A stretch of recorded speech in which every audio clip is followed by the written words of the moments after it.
Быть сильным и смелым, знать и гордиться историей своей родины. Этому готовы научить в Чувашском кадетском корпусе ПФО имени Героя Советского Союза Александра Кочетова.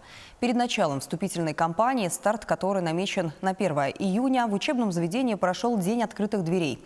Какая программа была подготовлена для абитуриентов, знает моя коллега Дарья Паскарюк.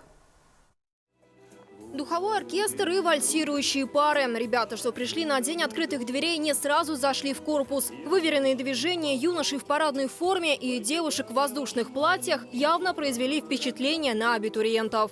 Спят облака, и лежит у меня на ладони незнакомая ваша рука. После ребят ждала экскурсия по корпусу и знакомство с распорядком Дня кадетов. Сейчас здесь, кстати, обучаются более 350 воспитанников. Дальше были показательные выступления по боевым искусствам, сборка-разборка автомата Калашникова, мастер-класс по туризму, строевая подготовка на плацу. Будущие кадеты еще раз убедились в своем желании связать жизнь с военным делом. Мой отец, он был военным, и я хочу его превзойти. И чтобы он мной гордился.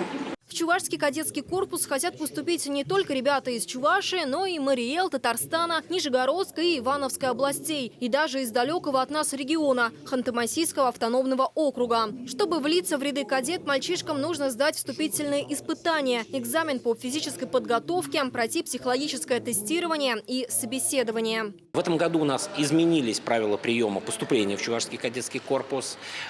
Их стало испытаний чуть больше, но если ребенок действительно готов и очень хочет стать офицером, то, я думаю, ему вполне по силам справиться с теми испытаниями, которые в этом году нами запланированы. В этом году в Чувашский кадетский корпус ПФО смогут принять порядка 175 ребят. Вступительная кампания начнется 1 июня. Кстати, руководство учебного заведения планирует расширить программы дополнительного образования. Не исключено, что в расписании у ребят могут появиться уроки по киберспорту, основам пилотирования и тактической медицине. Дарья Паскарюк, Оксана Верликова, Вадим Владимиров. Вести. Чувашия.